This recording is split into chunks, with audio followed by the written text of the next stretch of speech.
Hello friends, ಎಲ್ರಿಗೂ ನಮಸ್ಕಾರ.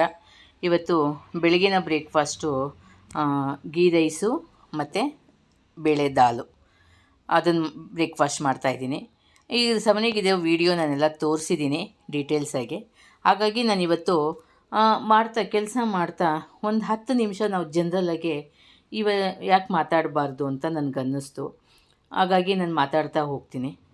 ಇವತ್ತು ಜನ್ರೇಷನ್ ಹೇಗಿದೆ, ನಮ್ಮ ಲೇಡೀಸ್ಗೆ ಏನು ಪ್ರಾಬ್ಲಮ್ಮು ಅಂತೆಲ್ಲ ನಾವು ತಿಳ್ಕೊಳ್ಳೋಣ. ಅದರಲ್ಲೂ ಒಂದು 40-50 ವರ್ಷ ಆದಮೇಲಂತೂ ಲೇಡೀಸ್ಗೆ ಎಷ್ಟು ಪ್ರಾಬ್ಲಮ್ ಇರುತ್ತೆ. ಮೊದಲಷ್ಟು ಉತ್ಸಾಹ ಆಗಲಿ, ಕೆಲಸ ಮಾಡೋ ಇದಾಗಲಿ, ಶಕ್ತಿ ಆಗಲಿ ಇರೋದಿಲ್ಲ, ಕಡಿಮೆ ಆಗ್ತಾ ಬರುತ್ತೆ.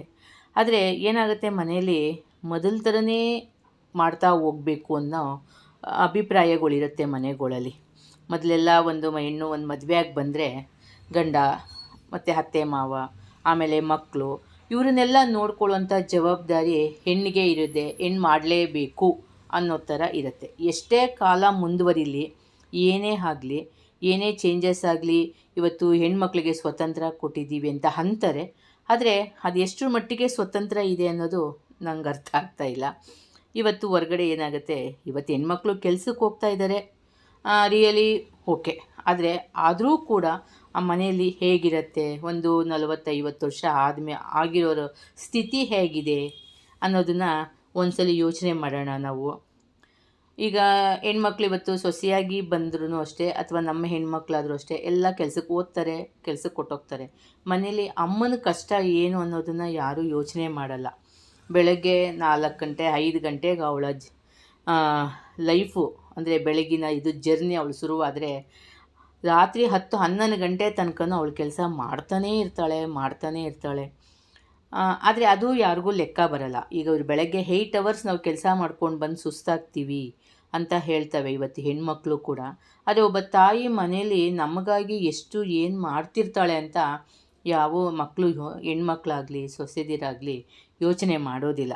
ಏಕೆಂದರೆ ಅವರು ಕೆಲಸಕ್ಕೆ ಹೋಗ್ತೀವಿ, ಸುಸ್ತಾಗಿದ್ದೀವಿ ಅಂತ ಬರ್ತಾರೆ, ಮೊಬೈಲ್ ಹಿಡ್ಕೊಂಡು ಕೂತ್ಕೊಳ್ತಾರೆ, ಇಲ್ಲ ಲ್ಯಾಪ್ಟಾಪ್ ಹಿಡ್ಕೊಂಡು ಕೂತ್ಕೊಳ್ತಾರೆ. ಅಲ್ಲಿಗೆ ಅವ್ರ ಲೈಫು ಮುಗ್ದೋಯ್ತು, ದಿನಚರಿ ಮುಗ್ದೋಗಿರುತ್ತೆ. ಅದೇ ಒಂದು ತಾಯಿ ಬೆಳಗ್ಗೆ ಎದ್ದು ಮಕ್ಳಿಗೆ ಬೇಕಾಗಿರುವಂಥದ್ದನ್ನೆಲ್ಲ ನೋಡಿಕೊಂಡು, ಆಮೇಲೆ ಇನ್ನೊಂದು ವಯಸ್ಸಾದಮೇಲೆ ಮೊಮ್ಮಕ್ಕಳೂ ಕೂಡ ಅವಳು ನೋಡ್ಕೊಳ್ಬೇಕು ಮನೆ ಕೆಲಸದ ಜೊತೆಗೆ. ಇವತ್ತು ನಾನೊಂದು ಒಳ್ಳೆ ಶೇಕ್ ಮಾಡೋದನ್ನು ಹೇಳ್ತೀನಿ ಮಧ್ಯದಲ್ಲಿ. ನಾನು ಒಂದು ಬಾದಾಮಿ, ಗೋಡಂಬಿ, ಖರ್ಜೂರ ಮತ್ತು ವಾಲ್ನಟ್ಟು, ಅಂಜೂರ ಇದೆಲ್ಲ ಸೇರಿಸಿ ಸ್ವಲ್ಪ ನೆನೆಸಿ ಮಕ್ಕಳಿಗೆ ಇವತ್ತು ಬೆಳಗ್ಗೆ ಎದ್ದು ಒಂದು ಶೇಕ್ ಮಾಡಿಕೊಟ್ರೆ ಹೆಲ್ತ್ಗೆ ತುಂಬ ಒಳ್ಳೆಯದಿರುತ್ತೆ. ಒಳ್ಳೆ ಎನರ್ಜಿ ಇದೆ. ಇವತ್ತಿನ ಫುಡ್ಡುಗಳು ಮಕ್ಕಳಿಗೆ ಅಷ್ಟು ಚೆನ್ನಾಗಿ ಸಿಗಲ್ಲ. ಹಾಗಾಗಿ ಇದನ್ನೆಲ್ಲ ನಾನು ಬೆಳಗ್ಗೆ ಎದ್ದು ಸ್ವಲ್ಪ ತೊಳೆದು ನೀರು ಹಾಕಿ ಒಂದು 1 ಅವರ್ ನೆನೆಯೋಕ್ಕೆ ಇಟ್ಕೊಳ್ತೀನಿ. ಇಲ್ಲಾಂದರೆ ಓವರ್ ನೈಟ್ ಕೂಡ ನಾವು ನೆನೆಸಿ ಬೆಳಗ್ಗೆ ಎದ್ದು ಮಾಡಿಕೊಡ್ಬೋದು. ಆ್ಯಕ್ಚುಲಿ ನಾನು ಯಾವಾಗಲೂ ವಾರಕ್ಕೆ 2-3 ದಿವಸ ನಾನು ಸುವಾಸ್ಗೆ ನಾನು ಇದನ್ನು ಮಾಡಿಕೊಡ್ತೀನಿ. ಅದರಿಂದ ನಿಜವಾಗ್ಲೂ ಅವನಿಗೆ ಒಂಥರ ಎನರ್ಜಿ ಚೆನ್ನಾಗಿರುತ್ತೆ, ಸುಸ್ತಾಗಲ್ಲ. ಒಂದು ಒಳ್ಳೆ ಫುಡ್ ಥರ ನಮಗೆ. ನಾವು ಯಾಕೆಂದರೆ ಹೆಣ್ಮಕ್ಳು ಇವೆಲ್ಲ ನಾವು ಯೋಚನೆ ಮಾಡಬೇಕು. ಈಗ ನಾನು ಅಜ್ಜಿ ಆಗಿದ್ದರೂ ಕೂಡ ನಾನು ನನ್ನ ಮೊಮ್ಮಗನಿಗೆ ಇವಾಗ ಏನು ಕೊಡಬೇಕು ಅನ್ನೋದನ್ನ ನಾನು ಯೋಚನೆ ಮಾಡ್ತೀನಿ. ಹಾಗೆ ಪ್ರತಿಯೊಬ್ಬರು ತಾಯಿ ಆಗಲಿ ಅಜ್ಜಿ ಆಗಲಿ ಅವಳು ಮನೆಯಲ್ಲಿ ಇದನ್ನು ಇವ್ರ ಹೆಲ್ತ್ ಬಗ್ಗೆನೂ ನೋಡ್ಕೋಬೇಕು. ಹಾಗೆ ಅವ್ರಿಗೆ ಬೇಕು ಬೇಡಗಳನ್ನು ನೋಡ್ಕೋಬೇಕು. ಒಬ್ಬರು ಹೆಲ್ಪ್ ಮಾಡೋರು, ಸ್ವಲ್ಪ ಸಣ್ಣ ಪುಟ್ಟ ಹೆಲ್ಪ್ ಮಾಡಿದ್ರು ಆಕೆಗೆ ಎಷ್ಟು ಸಂತೋಷ ಸಮಾಧಾನ ಸಿಗುತ್ತೆ ಅಲ್ವಾ. ಅವಳಿಗೂ ಒಂದು ರೆಸ್ಟ್ ಬೇಕಲ್ವಾ. ಜೊತೆಗೆ ಅವ್ರಿಗೂ ಒಂದು 50-55 ವರ್ಷ ಆದಮೇಲೆ ಅವ್ರಿಗೆ ಎನರ್ಜಿ ಕಡಿಮೆ ಆಗಿರುತ್ತೆ, ಬೇಗ ಸುಸ್ತಾಗ್ತಾರೆ. ಮತ್ತು ಈಗೆಲ್ಲ ಶುಗರು ಅದು BP ಅಂತ ಬಂದ್ಬಿಡುತ್ತೆ. ಅದೂ ಒಂದು ಅವ್ರು ನೋಡ್ಕೋಬೇಕು. ಆದರೆ ಅದ್ರ ಬಗ್ಗೆ ಮನೆಯವ್ರು ಯಾರೂ ಚಿಂತೆ ಮಾಡಲ್ಲ.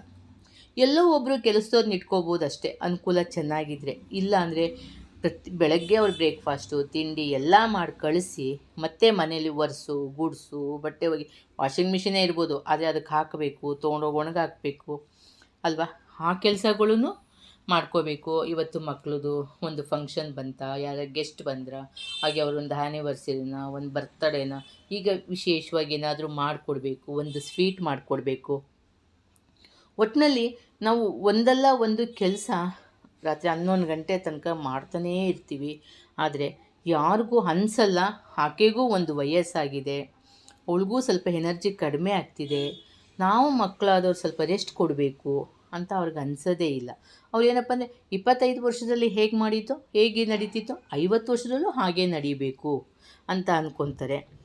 ಗಂಡಂದಿರು ಅಷ್ಟೇ, ಅವರು ಏನು ಮಾಡ್ತಾರೆ, ನನ್ನ ಹೆಂಡ್ತಿಗೆ ಸ್ವಲ್ಪ ಇದಾಗಿದೆ, ಅಟ್ಲೀಸ್ಟ್ ನಾನಾದರೂ ಈಗ ಅವ್ರಿಗೆ 60 ವರ್ಷಕ್ಕೆ ರಿಟೈರ್ಡ್ ಆಗಿಬಿಡುತ್ತೆ, ಆರಾಮಾಗಿ ವಾಕಿಂಗು, ಫ್ರೆಂಡ್ಸು, ರಿಟೈರ್ಮೆಂಟ್ ಆದವರೆಲ್ಲ ಒಂದು ಗ್ಯಾಂಗ್ ಆಗ್ತಾರೆ.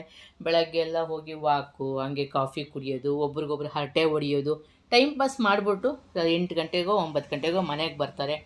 ಸರಿ, ಸ್ನಾನ ಮಾಡಿ ತಿಂಡಿ ತಿಂದು ಮತ್ತೆ ಅವರೇ ಮನೇಲಿ ಆರಾಮಾಗಿ ಟಿ ವಿ ನೋಡ್ಕೊಂಡು ಪೇಪರ್ ಓದ್ಕೊಂಡು ರೆಸ್ಟ್ ತೊಗೊಂಡು ಮತ್ತೆ ಸಾಯಂಕಾಲ ಇನ್ನೊಂದ್ಸಲಿ ಫ್ರೆಂಡ್ ಜೊತೆ ವಾಕ್ ಅಂತ ಹೊರಟೋಗ್ತಾರೆ. ಆದರೆ ಲೇಡೀಸ್ಗೆ ಯಾಕೆ ಅವಕಾಶ ಇಲ್ಲ? ಯಾಕೆ ಮನೆಯವರು ಅರ್ಥ ಮಾಡ್ಕೊಳ್ಳಲ್ಲ ಅಲ್ವಾ? ಯಾರಾದರೂ ಈ ವಿಡಿಯೋ ನೋಡೋರು ಅವ್ರಿಗೇನು ಅನಿಸುತ್ತೆ, ನಿಮ್ಗೇನು ಅನ್ನಿಸ್ತಿದೆ, ನಾನು ಹೇಳ್ತಿರೋದು ಸರಿಗಿದೆಯಾ ಅಂತ ಒಂದ್ಸಲಿ ನನಗೊಂದು ಕಾಮೆಂಟ್ ಮಾಡಿ ತಿಳಿಸಿ. ಏಕೆಂದರೆ ಪ್ರತಿಯೊಬ್ಬ ಮನೆಯಲ್ಲಿ ಕೆಲಸ ಮಾಡ್ತಾ ಇರೋ ತಾಯಿ ಅಜ್ಜಿದಿರಿಗೆ ಇದು ತುಂಬಾ ಬೇಕಾಗಿರುವಂಥ ಒಂದು ಮುಖ್ಯ ಸಪೋರ್ಟ್. ಏನೇ ಫೈನಾನ್ಷಿಯಲಿ ಏನೇ ಇರಲಿ, ಮನೇಲಿ ಬೆಳಗ್ಗೆ ಎದ್ದು ಒಬ್ಬರು ಹೆಲ್ಪ್ ಮಾಡೋರು ಬೇಕು. ಸಂಜೆ ಮಕ್ಕಳು ಬರ್ತಾ ಮೊಬೈಲ್ ಹಿಡ್ಕೊಂಡು ಕೂತ್ಕೊಳ್ಳೋದಕ್ಕಿಂತ ಅಮ್ಮನಿಗೆ ಸ್ವಲ್ಪ ಹೆಲ್ಪ್ ಮಾಡಬೇಕು ಅನ್ನೋ ಮನಸ್ಥಿತಿ ಅವ್ರಿಗೆ ಬರಬೇಕು. ಅಟ್ಲೀಸ್ಟು ನಮ್ಮ ರೂಮ್ನ ನಾವು ಕ್ಲೀನಾಗಿ ಎತ್ತಿಟ್ಕೊಳ್ಳೋಣ, ನಾವು ಬಿಸಾಕಿರೋ ವಸ್ತುನ ಎತ್ತಿಟ್ಕೊಳ್ಳೋಣ ಅನ್ನೋ ಭಾವನೆ ಅವರಿಗೆ ಬರಬೇಕು. ಅದಾದರೂ ಬಂದಾಗ ಆ ತಾಯಿಗೆ ಎಷ್ಟೋ ರೆಸ್ಟ್ ಸಿಗುತ್ತೆ. ಆಮೇಲೆ ಮನಸ್ಸು ಅಷ್ಟೇ ಸ್ವಲ್ಪ ಖುಷಿ ಆಗುತ್ತೆ. ಮತ್ತು ಒನ್ ಟೈಮ್ ಆದರೂ ಆಕೆ ಒಂದು ಹೊರ್ಗಡೆ ವಾಕ್ ಹೋಗಿ ಬರಲಿ ಅಂತಲೂ ಅನ್ನೋ ಭಾವನೆ ಮಕ್ಕಳು ಕೊಡಬೇಕು. ಬೆಳಗ್ಗೆ ಆಗಲ್ಲ ಅಮ್ಮ, ಸಂಜೆ ನಾವು ನೋಡ್ಕೋತೀವಿ, ನೀವು ಹೊರ್ಗಡೆ ಓಡಾಡ್ಕೊಂಡು ಬನ್ನಿ, ಅಕ್ಕಪಕ್ಕ ಫ್ರೆಂಡ್ಸ್ ಜೊತೆ ವಾಕ್ ಹೋಗಿ ಬನ್ನಿ ಅಂತ ಹೇಳಿದಾಗ ಆ ತಾಯಿಗೆ ಎಷ್ಟು ಖುಷಿ ಆಗುತ್ತೆ ಅಲ್ವಾ? ಆದರೆ ಅದ್ರ ಬಗ್ಗೆ ಮಕ್ಕಳು ಚಿಂತೆ ಮಾಡಲ್ಲ, ಗಂಡನೂ ಚಿಂತೆ ಮಾಡಲ್ಲ. ಅವನು ರಿಟೈರ್ಡ್ ಆಗಿದೆ, ಅಯ್ಯೋ ನಾನು ತುಂಬ ದುಡಿದು ಬಿಟ್ಟಿದ್ದೀನಿ, ತುಂಬ ಸುಸ್ತಾಗ್ಬಿಟ್ಟಿದ್ದೀನಿ, ಈಗ ನಂಗೆ ರೆಸ್ಟ್ ಬೇಕು ಅಂತ ಹೇಳ್ತಾರೆ. ಅದೇ ನನ್ನ ಹೆಂಡ್ತಿ ಬೆಳಗ್ಗೆಯಿಂದ ರಾತ್ರಿ ತನಕ ದುಡಿತಿದ್ದಾಳಲ್ಲ ಅನ್ನೋ ಭಾವನೆ ಅವ್ರಿಗೆ ಬರಲ್ಲ. ಅವಳು ಇವತ್ತು ಆವಾಗ ಬಂದಾಗಿಂದ ಇವತ್ತುವರೆಗೂ ಇಷ್ಟು ವರ್ಷ ಆದರೂ ಅದೇ ಬೆಳಗ್ಗೆ 4 ಗಂಟೆ 5 ಗಂಟೆಗೆ ಎದ್ದು ಕೆಲಸ ಶುರು ಮಾಡ್ತಾಳೆ. ಇವಾಗಂತೂ ಜನ ಜಾಸ್ತಿ ಆಗ್ತಿರ್ತಾರೆ. ಸೊಸೆ ಬರ್ತಾಳೆ, ಅಳಿಯ ಬರ್ತಾನೆ, ಮೊಮ್ಮಕ್ಕಳು ಬರ್ತಾರೆ. ಬೆಳೀತಾ ಹೋಗುತ್ತೀಯ ವಿನ ಸಂಸಾರ ಜನಸಂಖ್ಯೆ ಕಡಿಮೆ ಆಗಲ್ಲ. ಜೊತೆಗೆ ಈಗ ಹೆಣ್ಮಕ್ಳು ಏನು ಮಾಡ್ತಾರೆ, ಕೆಲ್ಸಕ್ಕೆ ಹೋಗ್ತಾರೆ, ಮಗು ನೀನು ನೋಡ್ಕೊ ಅಮ್ಮ ಅಂತಾರೆ. ಹೆಣ್ಮಕ್ಳು ಮಕ್ಳನ್ನ ತಂದು ಬಿಟ್ಬಿಡ್ತಾರೆ. ಸೊಸೆನೂ ಅಷ್ಟೇ ಮಗುನ ಬಿಟ್ಬಿಟ್ಟು ಕೆಲ್ಸಕ್ಕೆ ಕೊಟ್ಟೋಗ್ತಾಳೆ. ಕೆಲವರು ಎಷ್ಟೊಂದು ಜನ ಅಜ್ಜಿ ತಾಯ್ತಿರು ಹೇಳ್ತಾರೆ, ಮಗು ನೋಡ್ಕೋಬೇಕು ರೀ, ಕೆಲಸ ಮಾಡಬೇಕು, ಆಗೋದಿಲ್ಲ, ಅವ್ರು ಕೆಲ್ಸಕ್ಕೆ ಕೊಟ್ಟೋಗ್ತಾಳೆ ಸೊಸೆ ಅಂತ ಅಂತಾರೆ. ಎಷ್ಟು ಬೇಜಾರಾಗುತ್ತಲ್ವ? ಒಂದು ಲೇಡೀಸ್ಗೂ ಒಂದು 40-50 ವರ್ಷ ಆದಮೇಲೆ ಆಕೆಗೂ ಒಂದು ರೆಸ್ಟ್ ಬೇಕು ಅಲ್ವಾ?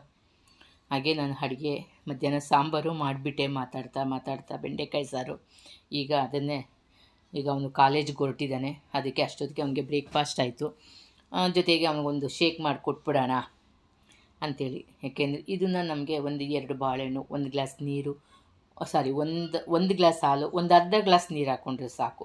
ಪೂರ್ತಿ ಹಾಲೇ ಆದರೆ ತುಂಬ ಇದಾಗುತ್ತೆ. ಒಂದು ಅರ್ಧ ಗ್ಲಾಸ್ ನೀರು ಕೂಡ ಮಿಕ್ಸ್ ಮಾಡಿಕೊಂಡು ಒಂದು ಗ್ರೈಂಡ್ ಮಾಡಿ ನೈಸಿಗೆ ಮಕ್ಕಳಿಗೆ ಕೊಟ್ಟರೆ ತುಂಬ ಒಳ್ಳೆಯದು. ನಾನು ಸಾಮಾನ್ಯವಾಗಿ ಬಾಳೆಹಣ್ಣು ಪಚ್ಚ ಬಾಳೆಹಣ್ಣೆ ಉಪಯೋಗಿಸ್ಬೇಕು. ಏಲಕ್ಕಿ ಬಾಳೆಹಣ್ಣೆಲ್ಲ ಹಾಕಿದ್ರೆ ಅಷ್ಟು ಚೆನ್ನಾಗಿ ಬರೋದಿಲ್ಲ. ಒಳ್ಳೆ ಹೆಲ್ತಿ ಫುಡ್ಡು. ನಾವು ಅಂತೀನಿ ಬನಾನಾ ಶೇಕ್ ಅಂತ ಹೇಳ್ಕೊಡ್ಬೋದು ಮಕ್ಕಳಿಗೆ, ಅಥವಾ ಡ್ರೈ ಫ್ರೂಟ್ ಶೇಕ್ ಅಂತನಾದ್ರು ಕೊಡ್ಬೋದು. ತುಂಬ ಚೆನ್ನಾಗಿರುತ್ತೆ, ತುಂಬ ಖುಷಿಯಿಂದ ಕುಡಿತಾರೆ. ಅವಕ್ಕೂ ಒಂದು ಒಳ್ಳೆ ಆರೋಗ್ಯನೂ ಸಿಕ್ತಂಗೆ ಆಗುತ್ತೆ ಅಲ್ವಾ? ನೋಡಿ, ನಾನು ಸುವಾಸು ಮತ್ತು ಕವಿತಾ ಇದ್ದಾಳೆ, ಕವಿತಿಂಗೆ ಎಲ್ಲನೂ ಮಾಡಿ ರೆಡಿ ಮಾಡಿಕೊಡ್ತೀನಿ. ವಾರಕ್ಕೆ 2-3 ದಿವಸ ಮಾಡಿಕೊಡ್ತೀನಿ. ಹಾಗೇ ತಿನ್ನಿ ಅಂದರೆ ಮಕ್ಕಳು ತಿನ್ನಲ್ಲ. ಈಗ ರೆಡಿ ಮಾಡಿಕೊಟ್ರೆ ಖುಷಿ ಪಡ್ತಾರೆ. ಇವತ್ತು ಅನಿತಿಂದು ಆ್ಯನಿವರ್ಸರಿ ಇದೆ, ಅದಕ್ಕೆ ಸ್ವಲ್ಪ ಜಾಮೂನ್ ಏನಾರ ಮಾಡಿಕೊಡೋಣ. ಹೇಗೂ ಇವತ್ತು ಸ್ಯಾಟರ್ಡೆ ಹಬ್ಬ ಕ್ಲಾಸ್ಗೆ ಹೋಗೋಕ್ಕೆ ಬರ್ತಾಳೆ. ಅದಕ್ಕೆ ಸ್ವಲ್ಪ ಡೆಸಿಗ್ನೇಟ್ ಪೌಡರ್ನ ತರಿಸ್ಕೊಂಡೆ ನಾನು. ಇದು ಒಂದೇ ತರಿಸ್ಕೊಂಡ್ರೆ ಅವರು ಸರ್ವಿಸ್ ಚಾರ್ಜ್ ಬೇರೆ ಕೊಡಿ ಅಂತಾರೆ. ಅದಕ್ಕೆ ಏನು ಮಾಡಿದೆ, ನಾನೊಂದು 200 ರೂಪೀಸ್ ತನಕ ಪರ್ಚೇಸ್ ಮಾಡಿದೆ. 1 kg ಶುಗರು, ಸ್ವಲ್ಪ ಈರುಳ್ಳಿ, ಒಂದು ಸ್ವಲ್ಪ ಟೊಮೊಟೊ, ಆಮೇಲೆ ಪಾಲಕ್ ಸೊಪ್ಪೊಂದನ್ನು ತೆಗೆದಿಟ್ಟೆ, ಫ್ರಿಜ್ಜಲ್ಲಿಟ್ಟೆ. ಇದಿಷ್ಟು ತರಿಸ್ಕೊಂಡೆ 200 ರೂಪೀಸ್ಗೆ. ಈಗ ಅವಳಿಗೆ ಅದೇ ಸ್ವಲ್ಪ ಡ್ರೈ ಜಾಮೂನ್ ಮಾಡಿಕೊಡೋಣ ಅಂತೇಳ್ಬಿಟ್ಟು, ಹೇಗೂ ಮನೇಲಿ ಜಾಮೂನ್ ಪ್ಯಾಕೆಟ್ ಇತ್ತು, ಆಲ್ರೆಡಿ ಮಾಡ್ತಾಯಿದ್ದೀನಿ. ಆಲ್ರೆಡಿ ವಿಡಿಯೋ ಡೀಟೇಲ್ಸ್ ಎಲ್ಲ ತೋರಿಸಿದ್ದೀನಿ, ಸುಮ್ಮನೆ ಒಂದ್ಸರಿ ನಿಮ್ಗೆ ಇವತ್ತು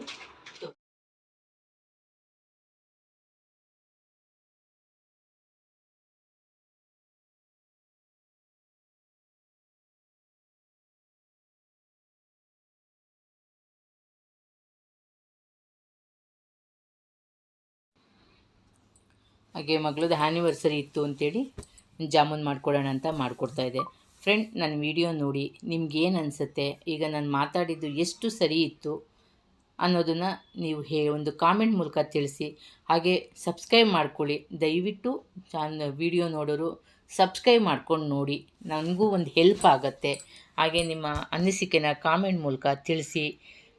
ಈಗ ನಾನು ಮಾತಾಡಿದ್ದು ಎಷ್ಟು ಸರಿ ಅನ್ನೋದನ್ನು ಒಂದು ಫ್ರೆಂಡ್ಸ್ಗೆ ಶೇರ್ ಮಾಡಿ. ಓಕೆ ಫ್ರೆಂಡ್ಸ್, ಧನ್ಯವಾದಗಳು. ನಮಸ್ಕಾರ.